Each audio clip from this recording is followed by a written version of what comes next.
Чоушов Эмил Токтокуловичке берилет. Рахмат, урматтуу төраға. Урматтуу Курманкул Токтуралиевич, отчетуңузда инвентаризация боюнча жакшы статистиканы айтып кеттиңиз.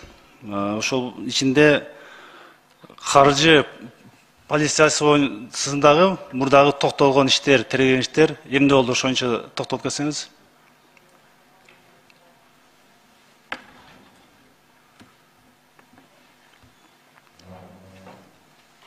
Эмилбек Токтокулович, 2021 жылдын 5 мартында каржы полициясы жоюлган билесиздер.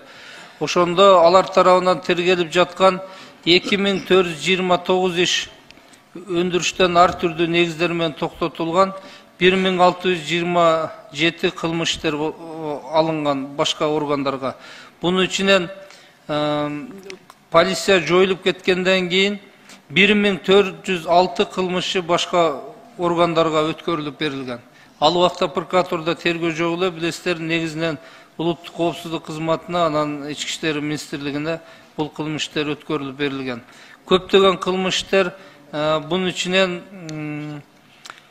600 стат карточкалары тапшырылганы 662 кылмыш. Арасынан кылмыштар жоолгон фактылары бар. Мен жогоруда статистикада келтирип кеттим.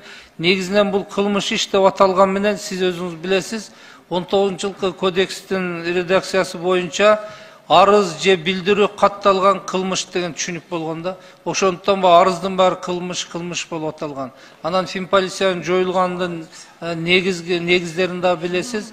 Ал жанагы ишкерлерди же болбосо алдамчылык беренеси менен каражат табуу максатында бир арыз рапорт менен ишти козгоп алып, айлап жылдап тергеген да, ошондуктан аталган кызмат жоюлган.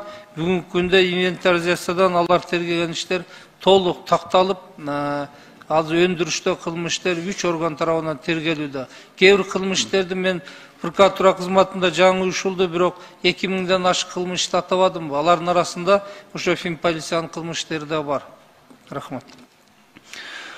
Курманкул Токтуралиевич, мурда ушул жаңы кодекс кабыл алганга чейин каржы полициясы жана улуттук коопсуздук комитети, билесиз, экономика жана кызмат кылмыштары боюнча иш алып барчу эле.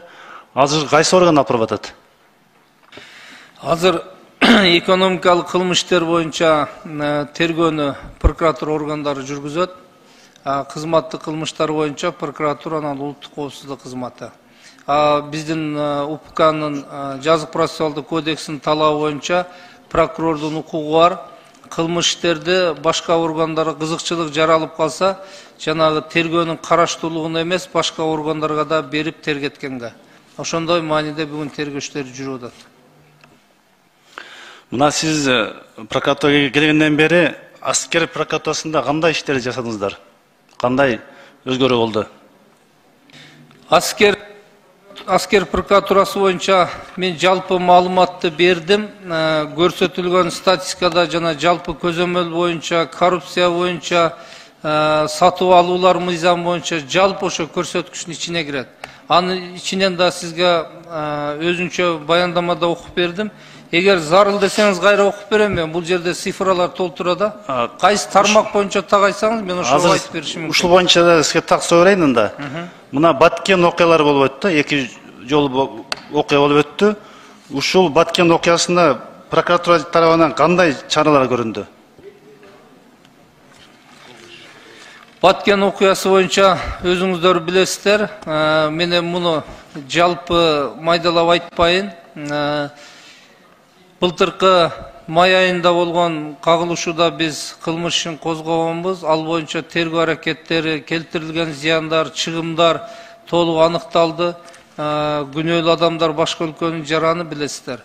Ошондуктан бул кылмыштар бүгүн тергөөсү аяктап, бирок токтоп турат. Анткени жоопко тартууга чоң маселелер бар да. Экинчи окуя боюнча дагы группа түзүлгөн, тергөө группасы бүгүн тергөөсү жүрүп жатат, акыркы окуялар боюнча.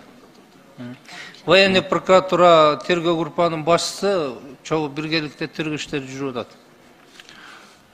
Тажикстан тарап жанагы кетилген чыгышлар боюнча возмещение кылдыбы? Нелер боюнча дейт? Жок. Иш жүрүп атат да, токтогон жок да. Иш жүрүп атат. Сиз айткан фактылар боюнча жыйынтык жок азыр. Качан аягына чыгасыздар, качан баа бересиздер?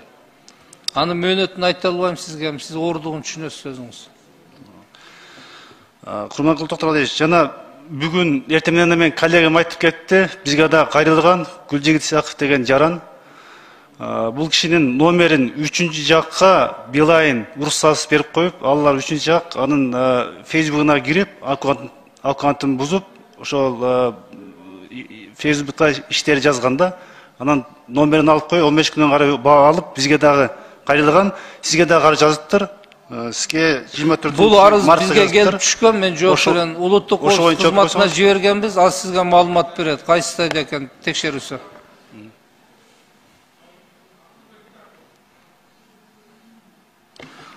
Кымбаттуу Токтогулович, бул арыз бизге келип түшкөн прокуратурадан, азыр тийиштүү иш-чаралар жүрүп жатат. Бул эми эртең сиздикин, биздикин да ошондой болушу мүмкүн. Ошончо так кылдат изилдеп, бизге да жооп бериңиздер. Макул. Текшерип жыйынтыгын билдирет сизге. Кийинки суроом, Курманкул Токтогулович. Мына 2016 жылдан бери Октябрь районунун жашоочулары ошол жерде Бета Иншаат деген компания бар, билесиздер, Бетострой деген супермаркет бар. Ошонун жанындагы жашыл зонадагы жерди жер ресурстар башкармасы мэриядагы мыйзамсыз берип койгон. Алар бизге кайрылып, мага да кайрылган, прокуратурага кайрылган, сизге 2 жолу кайрылган. Бирок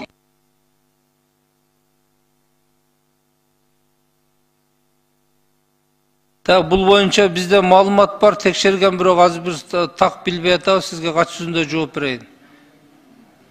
Текшерүү жүргөн, бирок биз так маалымат жок да азыр.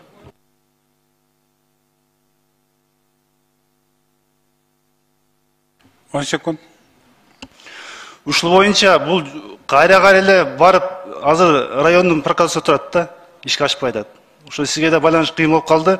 Сизге биз дагы жөнөтөлү, ошону бир көзөмөлдөп койсоңуз, булардын барбаган жери президентте болуп калды. Бул боюнча былтыр бир жолу арыз келген, текшергенбиз. Сиз кайрылыштын кереги жок. Мен сизге тактап кийинки жума маалыматты берем. Жазып алдык.